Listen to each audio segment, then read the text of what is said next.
ฉันสำคัญกับใจเธอหรือเปล่าก็เหมือนเธอยังคิดถึงเขาทุกนาทีรักที่ได้จากเขาเธอก็ยังเก็บเอาไว้อย่างดีเหมือนเธอยังมีเยื่อใยใจให้เขาอยู่เลยตั้งแต่คบกันมาจนวันนี้เธอมีฉันเอาไว้ทำไมช่วยบอกทีได้ไหมบอกใจที่มันค้างคาว่าฉันกำลังเป็นตัวแทนของใครหรือเปล่ายิ่งรักทำไมมันยิ่งเหงาเรายิ่งห่างไกลหากฉันไม่ใช่คนที่เธออยากให้มาอยู่ในหัวใจสื่อมาสักคำได้ไหมจะได้หายข้องใจว่าเธอรักฉันจริงหรือเปล่า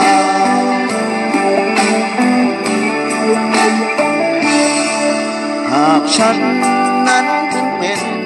ได้ก็เพียงแค่เงากลบคื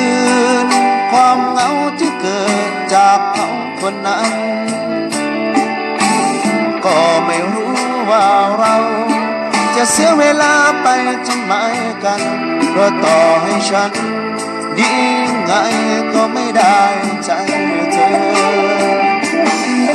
ตั้งแต่คบกันมาจนวันนี้เธอมีฉันเอาไว้ทำไมช่วยบอกทีได้ไหมบอกใจที่มัน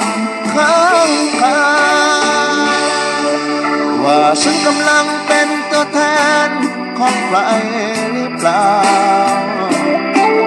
ยิ่งรักทำไมมันยิ่งเหงาเรายิ่งห่างไกลหากฉันไม่ใช่คนที่เธออยากให้มาอยู่ในหัวใจจะเอ่ยมาสักคำได้ไหมจะได้หายข้องใจว่าเธอรักฉันจริงหรือเปล่า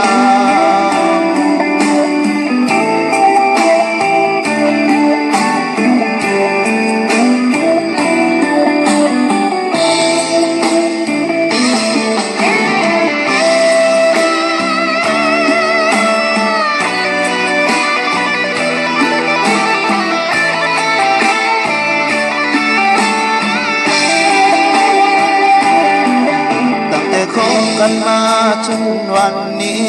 เธอมีฉันเอาไว้ทำไมช่วยบอกทีได้ไหมบอกใจที่มันค้างคา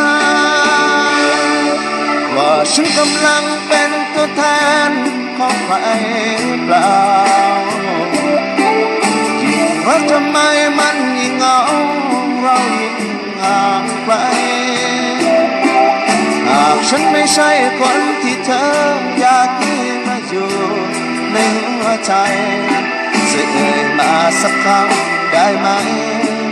จะได้หายข้องใจว่าเธอ